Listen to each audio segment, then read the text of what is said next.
Bonjour mes chers élèves, ravi de vous retrouver dans une nouvelle leçon de vocabulaire. Aujourd'hui, nous allons apprendre plusieurs mots d'origine étrangère.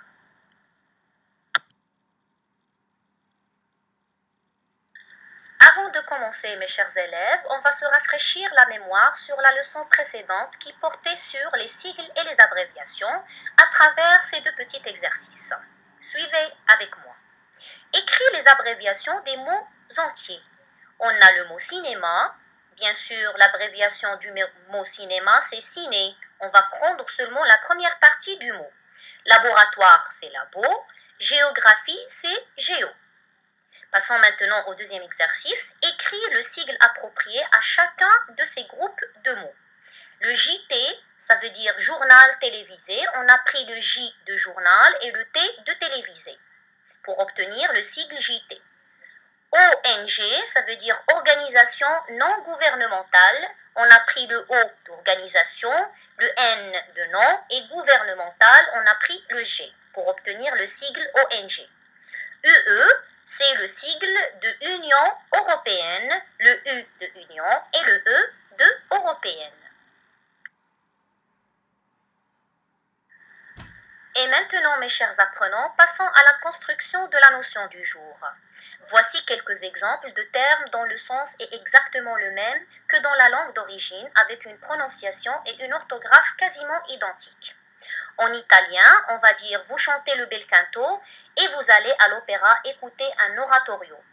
Ici, on a les mots bel canto, opéra et oratorio qui sont d'origine italienne et qui sont aussi utilisés dans la langue française. Bel canto pour dire le beau chant, opéra pour dire ouvrage dramatique mis en musique et oratorio pour dire un drame lyrique. En allemand, au laboratoire, vous utilisez du cobalt, du zinc ou de la calcite. Ici, on a emprunté les mots cobalt, zinc et calcite de la langue allemande et on les a utilisés aussi dans la langue française.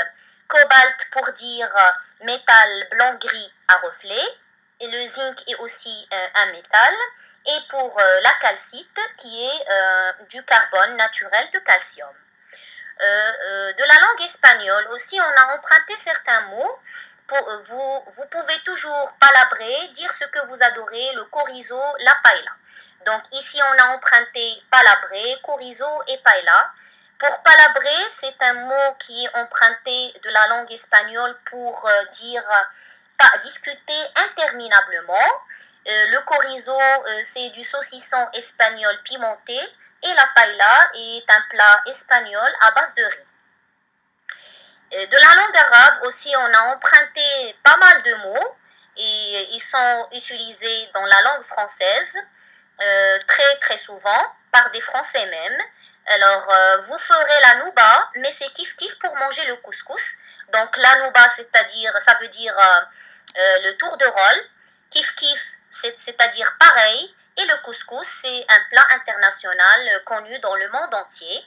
En anglais, on a emprunté beaucoup de mots. Par exemple, ici, on a c'est ok, pas de stress, un steak après un bon cocktail avant un milkshake. Ici, on a le mot ok pour dire d'accord. Le stress, c'est la fatigue. Un steak, c'est une tranche de bœuf grillé. Cocktail pour dire un mélange de boissons et le milkshake pour dire le lait frappé. Maintenant, en guise de synthèse, on va dire que la langue française, au cours des siècles, s'est enrichie de tous les courants qui ont marqué son histoire. Les mots ont voyagé avec le commerce et les échanges, transformés et adoptés en français. Maintenant, pouvez-vous me dire quel est le titre de la leçon d'aujourd'hui? Exactement, aujourd'hui, on a vu différents mots d'origine étrangère. Et maintenant, à l'aide de cette carte mentale, vous allez bien mémoriser la notion étudiée aujourd'hui. La langue française emprunte tout le temps des mots à d'autres langues. Pour s'enrichir, exemple, le mot souk, c'est un mot d'origine arabe, le mot pizza est un mot d'origine italienne. Ou bien pour évoluer, exemple, le mot week-end qui est un mot d'origine anglaise. Je vous laisse maintenant tester le niveau d'assimilation de la leçon à travers cet exercice d'application. Relie le mot à sa langue d'origine. Une pizza, un caïd, une star, le karaté, un boléro. Les langues proposées sont espagnol, anglaise, japonaise, arabe et italienne.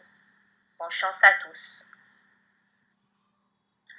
C'est la fin de notre leçon d'aujourd'hui. J'espère que vous avez enrichi le bagage linguistique et j'espère vous revoir très bientôt. Au revoir.